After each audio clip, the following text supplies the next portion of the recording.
Hello friends, नमस्कार। मैं आज आपके सामने इंद्रदेव की एक कहानी लेके आई हूँ जिसमें इंद्रदेव का अहंकार चूर-चूर हो जाता है। इंद्रदेव के स्वभाव से तो हम सभी वाकिफ़ हैं। हमने टीवी सीरियल में इंद्रदेव को देखा है कि वो बहुत ही घमंडी और अहंकारी देव थे। सनातन धर्म में इंद्र राजदेव को वर्षा का देवता माना गया है, अर्थात पृथ्वी पर वर्षा करने का कार्यभार वही संभालते हैं। लेकिन उनके जीवन की ऐसी कई घटनाएं हैं जिनके कारण उन्हें कई बार कष्टों का सामना करना पड़ा है। इंद्र द्वारा किए गए अपराधों के कारण उन्हें दूसरे देवताओं के सामने ज़्यादा आदर सत्कार नहीं दिया जाता था। तो चलिए फ्रेंड्स, इंद्रदेव का अहंकार कैसे चूर हुआ, हम ये कहानी सुनते हैं जो इस प्रकार है। इंद्र ऐरावत हाथी की सवारी करते हुए। देवताओं के राजा इंद्र के स्वभाव के विषय में भला कौन नहीं जानता। अहंकारी, दंभी और लोभी तो वह है ही। दूसरों की उन्नति देखकर जलना उनके स्वभाव की खास विशेषता थी। दूसरे देवताओं को वह अपने से तुच्छ समझते थे। अपनी राजगद्दी के विषय में वह इतने आशंकित रहते थे कि जहां कहीं कोई ऋषि घटाव मुनि तपस्या घटाव साधना में बैठा नहीं कि उनकी रातों की नींद उड़ जाती थी कि कहीं कोई साधक भगवान विष्णु को खुश करके उनसे उनका इंद्रासन ही न मांग ले। रसिक इतने थे कि अधिकांश समय रंभा, मेनका और उर्वशी जैसी अप्सराओं के नृत्यों की महफिल सजाए रखते थे। भगवान भोले शंकर और ब्रह्मा जी उन्हें अक्सर समझाते रहते थे कि वे अपने स्वभाव को बदलें, लेकिन इंद्र पर कोई प्रभाव ही नहीं पड़ता था। शनिदेव को क्रोध आ गया। उन्होंने गंभीर स्वर में कहा, देवराज, मैं आपसे विरोध नहीं बढ़ाना चाहता, फिर भी यदि आप अहंकार में चूर होकर दूसरों को अपमानित करना चाहते हैं तो सुन लीजिए, कल आपको मेरा भय सताएगा। यहाँ तक कि आप खाना घटाव पीना तक भूल जाएंगे। हो सके तो कल मेरी पकड़ से बचने का उपाय कीजिएगा। एक बार नारद मुनि इंद्रपुरी गए। बातचीत होने लगी। नारद जी दूसरे देवताओं के महत्व और प्रभाव की चर्चा कर रहे थे। नारद जी बता रहे थे कि दूसरे देवता कितने श्रेष्ठ हैं, उनका अपने घटाव अपने स्थान पर क्या घटाव क्या महत्व है। किंतु इंद्र को ये सब बातें बिल्कुल भी अच्छी नहीं लगी। दूसरों की महिमा और महत्व का बखान सुनकर वह चिढ़ गए और बोले, नारद, आखिर मैं देवराज बनाया गया हूं तो इसलिए न कि मैं ही सब देवताओं से श्रेष्ठ हूं। फिर आप क्यों बार घटाव बार दूसरों की प्रशंसा कर रहे हैं। मेरे सामने उनका बखान करना एक तरह से मेरा अपमान करना ही है। क्या आप मेरा अपमान करना चाहते हैं। नारद जी भी नारद जी ही थे, बिना किसी लाग घटाव लपेट के साफ घटाव साफ कहने वाले। उन्हें भला किसकी परवाह थी, वह तो ब्रह्मा जी के मानस पुत्र थे। अतः देवराज इंद्र की बातें सुनकर व्यंग्य से मुस्कुराए और बोले, देवराज, आप मेरी बातों को अपना अपमान समझते हैं, ये बहुत बड़ी भूल है। वैसे भी यदि आप सम्मान चाहते हैं तो दूसरों का सम्मान करना सीखिए। प्रशंसा उसी को मिलती है जो दूसरों की प्रशंसा करता है। दूसरे देवताओं की निंदा करके और उनको तुच्छ समझकर आप सम्मान नहीं पा सकते। सामने वाले को आईने के समान समझना चाहिए। जैसे शीशे में टेढ़ा मुंह करके देखने पर मुंह टेढ़ा ही दिखाई देता है, उसी प्रकार सामने वाले प्राणी का अपमान करने पर अपमान ही मिलता है और सम्मान करने पर सम्मान। उसी प्रकार यदि सम्मान पाना हो तो सम्मान करना सीखो। इंद्र को यह बात बुरी लगी। उन्होंने कहा, जब मैं राजा बनाया गया हूं तो दूसरे देवताओं को मेरे सामने झुकना ही पड़ेगा। आखिर राजा सर्वोपरि होता है। नारद जी ने कहा, यह आपकी भूल है। आप दूसरे देवताओं को अपनी प्रजा समझते हैं, जबकि वे आपकी प्रजा नहीं, आपके मित्र और साथी हैं। उनके साथ वैसा ही व्यवहार कीजिए जैसा साथी, मित्रों और सहयोगियों से किया जाता है। बड़प्पन का मद अंत में दुखदायी होता है। ये कहावत तो आपने सुनी ही होगी कि घमंडी का सिर नीचा ही होता है। इसमें घमंड वाली क्या बात है। मेरा प्रभाव दूसरों से अधिक है। मैं वर्षा का स्वामी हूँ। बिना मेरी आज्ञा के एक बूंद पानी नहीं बरस सकता। अभिमानपूर्ण लहजे में इंद्र ने कहा, और जब पानी नहीं होगा तो धरती पर अकाल पड़ जाएगा। अन्न उत्पन्न नहीं होगा और सारी दुनिया भूख और प्यास से तड़प घटाव तड़प कर मर जाएगी। देवता भी इसके प्रभाव से अछूते कहाँ रहेंगे। आप ठीक कहते हैं। नारद जी बोले, किंतु दूसरे देवताओं का महत्व भी कुछ कम नहीं। जिस प्रकार जीवन के लिए जल आवश्यक है, उसी प्रकार अन्य वस्तुओं का महत्व भी कुछ कम नहीं। घटाव, वायु, अग्नि, प्रकाश, इनकी भी उतनी ही महत्ता है। कहने का तात्पर्य यह है कि वरुण देव, अग्निदेव, सूर्य देव सभी देवता अपनी घटाव अपनी शक्तियों के स्वामी हैं। सभी देवता कुछ घटाव न घटाव कुछ कर सकने में समर्थ हैं। आप उनसे मित्रता रखिए, तभी कल्याण है। नहीं तो किसी समय आपदा में पड़ जाएंगे। बिना सहयोगियों के राजकार्य नहीं चला करता। इंद्र थरथाकर हंस पड़े, अजी जाइए भी। आप ठहरे महात्मा, शंख बजाने और मंजीरे पीटने के सिवा आप और क्या जाने। आप ब्राह्मण हैं, इसलिए इतना डरते हैं। मैं देवता हूँ घटाव क्षत्रिय। मुझे किसका डर, किसी दूसरे का डर चाहे ना हो, मगर शनि का भय आपको पहले सताएगा। यदि कुशलता चाहते हो तो शनिदेव से बचकर रहें। वह यदि एक बार कुपित हो जाएं तो सब कुछ तहस घटाव नहस कर डालते हैं और जिसे अपनी कृपा का पात्र बना ले उसके पौ 12 हो जाते हैं। कहकर नारद जी चल पड़े। इंद्र का अभिमान उन्हें खटक गया था। नारद जी का काम था संसार भर के समाचार इधर से उधर पहुंचाना। यदि उन्हें उस जमाने का चलता घटाव फिरता रेडियो कहा जाए तो अतिशयोक्ति न होगी। असल में वे देशाटन के प्रेमी और बातूनी थे, इसलिए घूम घटाव फिरकर अपना मन बहलाते थे। वैसे वे बड़े विद्वान और त्यागी महात्मा थे। तीसरे ही दिन नारद जी शनि लोक में जा पहुंचे। शनि देवता ने उनका स्वागत करते हुए कुशल समाचार पूछा। यूं तो सब कुशल मंगल है शनिदेव, नारद जी ने कहा, मगर अपने इंद्रदेव कुछ ज्यादा ही अहंकारी और घमंडी हो गए हैं। अपने सामने किसी को कुछ समझते ही नहीं। कहते हुए उन्हें इंद्र से हुआ अपना पूरा वार्तालाप सुना दिया। इंद्र के अहंकार का पता पाकर शनिदेव ने कहा, आप चिंता न करें। अगले रविवार को बैकुंठ में सभा होगी, वहीं मैं इंद्र से मिलकर उन्हें समझा दूंगा। सारा अहंकार उसी दिन दूर हो जाएगा। अपने सामने दूसरों को तुच्छ समझना तो सचमुच बहुत बुरी बात है। शनिदेव को भी इंद्र का अहंकार खटक गया। थोड़ी देर तक इधर घटाव उधर की बातें होती रहीं, फिर नारद जी चले आए। अगले रविवार को बैकुंठपुरी में देवताओं की सभा हुई।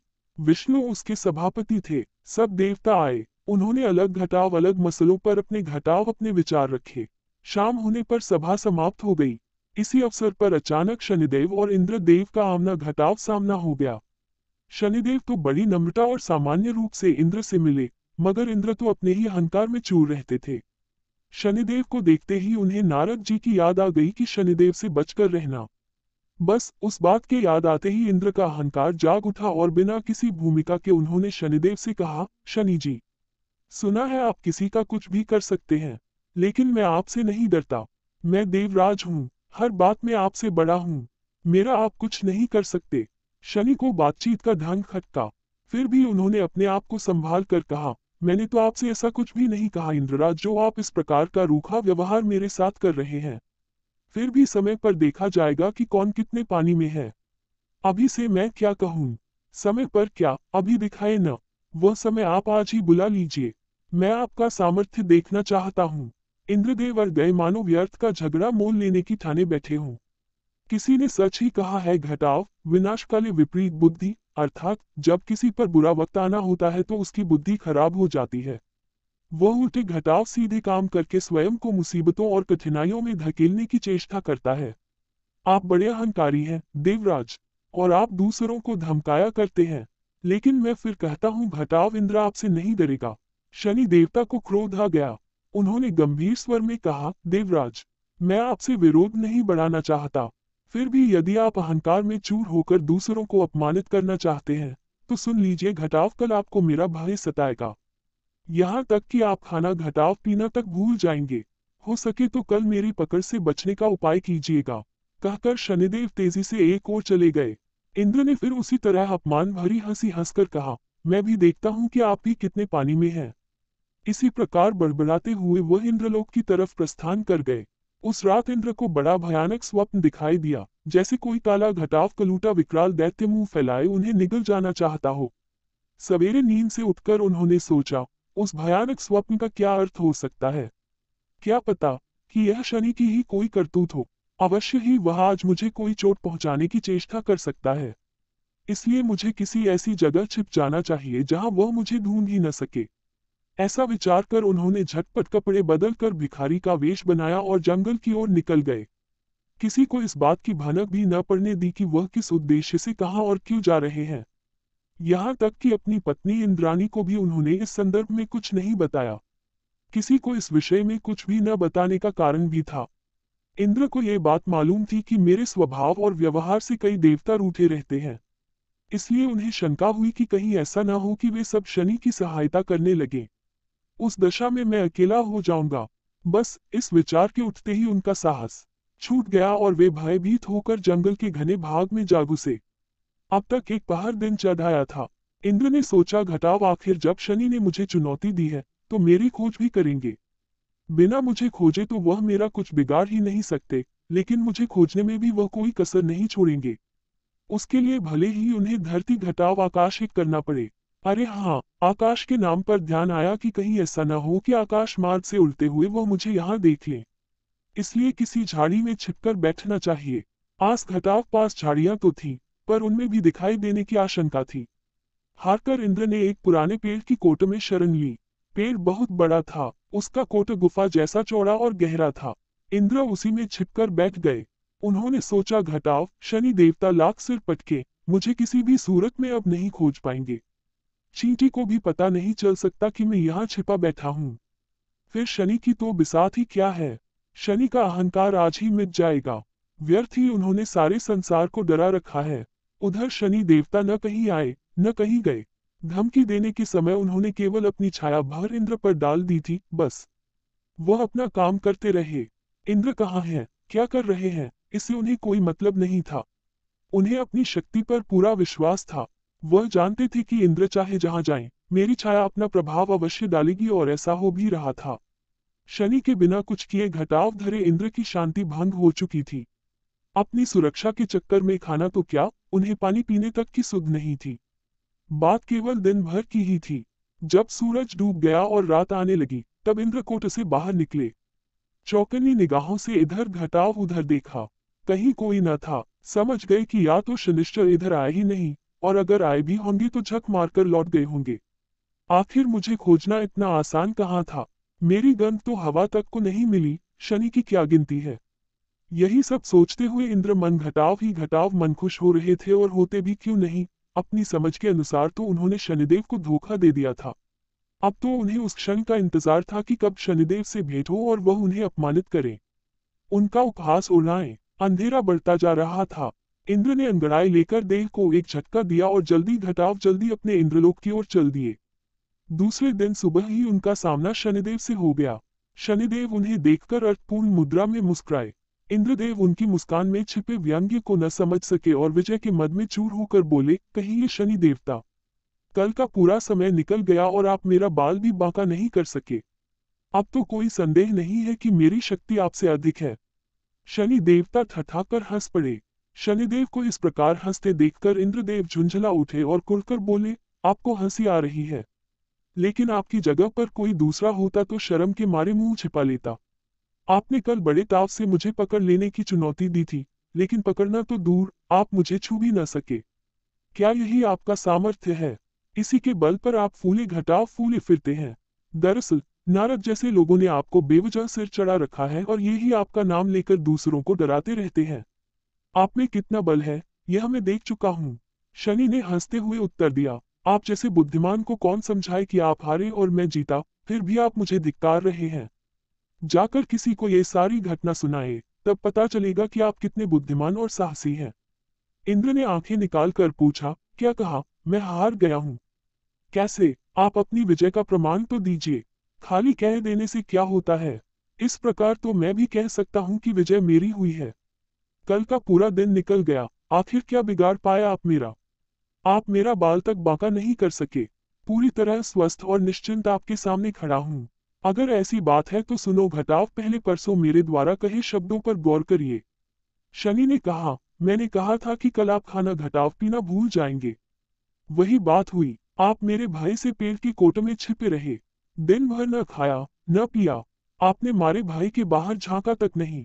यह मेरी छाया का ही प्रभाव था जो मैंने आप पर उसी समय डाल दी थी जब परसों हमारी भेंट हुई थी। मुझमें इतनी शक्ति है कि स्वयं न जाकर अपनी छाया से ही किसी को पकड़ लेता हूँ। उसी छाया के प्रभाव से आप डरकर भागे और दिन भर बिना कुछ खाए घटाव पिए कोट में छिपे रहे। जिसे आप अपनी बुद्धिमानी समझते हैं, वह मेरा भय था।